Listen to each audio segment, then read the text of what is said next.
നമസ്കാരം കൂട്ടുകാരെ, എല്ലാവർക്കും പുതിയൊരു വീഡിയോയിലേക്ക് സ്വാഗതം. ചിക്കൻ ബിരിയാണി ഇഷ്ടമില്ലാത്ത മലയാളികളുണ്ടോ അല്ലേ? അപ്പോൾ നമ്മളിന്നൊരു ചിക്കൻ ബിരിയാണിയുടെ റെസിപ്പിയാണ് ചെയ്യുന്നത്. നമ്മളിന്ന് പ്രഷർ കുക്കറിൽ തന്നെയാണ് ഈ ബിരിയാണി ചെയ്യുന്നത്.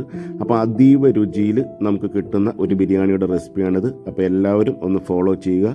ബിരിയാണി ഉണ്ടാക്കുന്നതിന് ഒരു മിക്സിയുടെ ജാറിലേക്ക് ഞാനൊരു 5 പച്ചമുളക്, ഒരു മീഡിയം സൈസ് ഇഞ്ചി, ഒരു വെളുത്തുള്ളി മൊത്തം എടുത്തിട്ടുണ്ട്. ഇത്രയും നമുക്ക് മിക്സിയുടെ ജാറിൽ നല്ലപോലെ ഒന്ന് അരച്ചെടുക്കാം.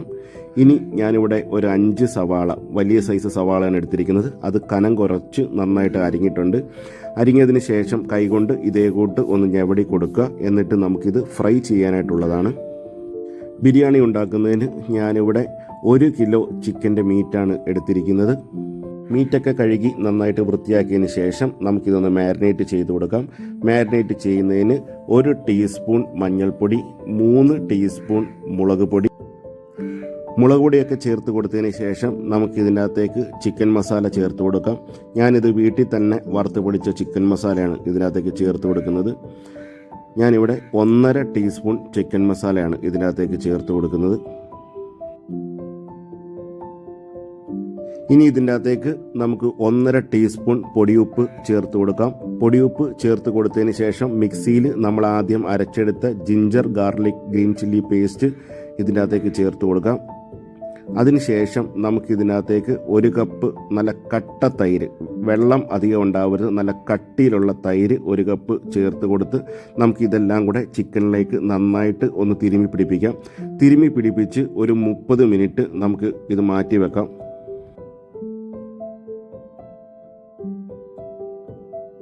നമ്മളിന്ന് ബിരിയാണി ഉണ്ടാക്കുന്നത് പ്രഷർ കുക്കറിലാണ്. പ്രഷർ കുക്കറിൻ്റെ അകത്തേക്ക് ഒരു 4 ടേബിൾ സ്പൂൺ കുക്കിംഗ് ഓയിൽ ചേർത്ത് കൊടുക്കാം. എണ്ണ നന്നായിട്ട് ചൂടായി വന്നതിന് ശേഷം കനം കുറച്ച് അരിഞ്ഞു വെച്ചിരുന്ന സവാള ഇതിൻ്റെ അകത്തേക്ക് ചേർത്ത് കൊടുത്ത് നമുക്കൊന്ന് ഡീപ്പ് ഫ്രൈ ചെയ്ത് എടുക്കാം. നിങ്ങൾക്ക് ഇതിൻ്റെ അകത്തേക്ക് സൺഫ്ലവർ ഓയിൽ, മസ്റ്റാർഡ് ഓയിൽ അഥവാ കടുക് എണ്ണ, ഡാൽഡ എന്നിവ ചേർത്ത് കൊടുക്കാവുന്നതാണ്. സവാളയുടെ നിറം നല്ല ഡാർക്ക് ഗോൾഡൻ ബ്രൗൺ ആകുന്നവരെ നമുക്ക് ഇതിനകത്തിട്ടൊന്ന് ഫ്രൈ ചെയ്ത് കൊടുക്കാം. സവാള നല്ലപോലെ ഫ്രൈ ആയിട്ട് വന്നിട്ടുണ്ട്. ഇത് നമുക്ക് മറ്റൊരു പാത്രത്തിലേക്ക് മാറ്റി കൊടുത്ത് നല്ലപോലെ ഒന്ന് നിരത്തി ഇട്ട് കൊടുക്കാം. അപ്പോൾ സവാള നല്ല ക്രിസ്പി ആയിട്ട് നമുക്ക് കിട്ടും.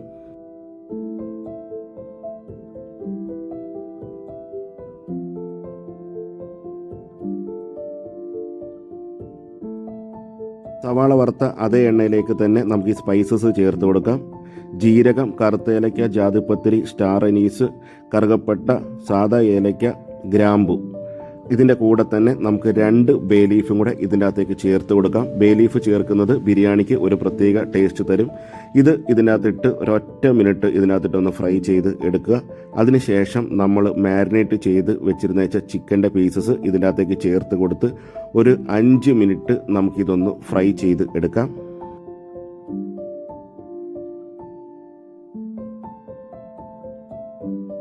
ചിക്കൻ ഫ്രൈ ചെയ്യുമ്പോൾ ഒരു മീഡിയം ടു ഹൈ ഫ്ലെയിമിലിട്ട് വേണം നമുക്ക് 5 മിനിറ്റ് ഇതൊന്ന് ഫ്രൈ ചെയ്ത് എടുക്കാനായിട്ട്. ഓരോ സൈഡും തിരിച്ചും മറിച്ചും ഒന്ന് ഇട്ട് കൊടുത്ത് ഒന്ന് ഫ്രൈ ചെയ്ത് എടുക്കുക.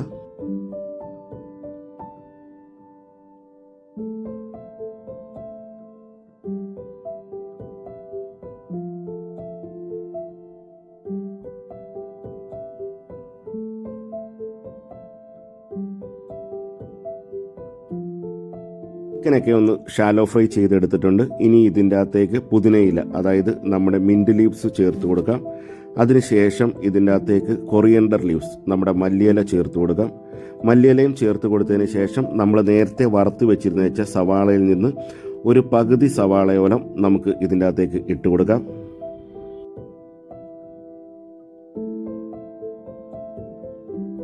ഫ്രൈഡ് ഒനിയനൊക്കെ ചേർത്ത് കൊടുത്തതിന് ശേഷം നമുക്ക് ഇതിൻ്റെ അകത്തേക്ക് അരി ചേർത്ത് കൊടുക്കാം. ഞാനിവിടെ 750 ഗ്രാം അരിയാണ് എടുത്തിരിക്കുന്നത്. ബിരിയാണി അരി കുതിർക്കാനൊന്നും നമ്മൾ വെച്ചിട്ടില്ല. കഴുകി അതിൻ്റെ വെള്ളം ഊറ്റി നേരെ ഇതിനകത്ത് ഇടുകയാണ് ചെയ്തത്. അപ്പോൾ ഒരു ലെയർ നമ്മളിട്ടു. വീണ്ടും ആ അരിയുടെ മേളിലേക്ക് നമുക്ക് ഫ്രൈഡ് ഒനിയൻ ചേർത്ത് കൊടുക്കാം. അതിനുശേഷം വീണ്ടും നമ്മുടെ ബാക്കി വന്ന റൈസ് ഇതിൻ്റെ അകത്തേക്ക് ചേർത്ത് കൊടുക്കാം. അപ്പോൾ നമ്മൾ ഏത് മെഷറിംഗ് കപ്പിലാണോ അരി അളക്കുന്നത് അതേ മെഷറിംഗ് കപ്പിൽ തന്നെ വേണം നമ്മൾ വെള്ളവും അളക്കാനായിട്ട്. അരിയൊക്കെ ചേർത്ത് കൊടുത്തതിന് ശേഷം വീട്ടിൽ തന്നെ വറുത്ത് പൊടിച്ച ഒരു 1.5 ടീസ്പൂൺ ബിരിയാണി മസാല ഇതിനകത്തേക്ക് ചേർത്ത് കൊടുക്കാം. ബിരിയാണി മസാല ചേർത്ത് കൊടുത്തതിന് ശേഷം ഇതിനകത്തേക്ക് 1.5 ടീസ്പൂൺ ഉപ്പും കൂടെ ചേർത്ത് കൊടുക്കാം.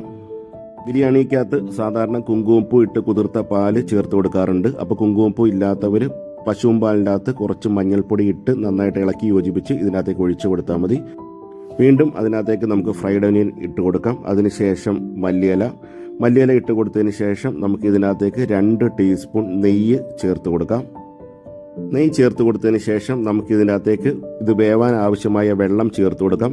നമ്മളിവിടെ തിളപ്പിച്ച വെള്ളമാണ് ചേർത്ത് കൊടുക്കുന്നത്. ഒരു 4 കപ്പ് വെള്ളം ഇതിനകത്തേക്ക് ചേർത്ത് കൊടുക്കുന്നുണ്ട്.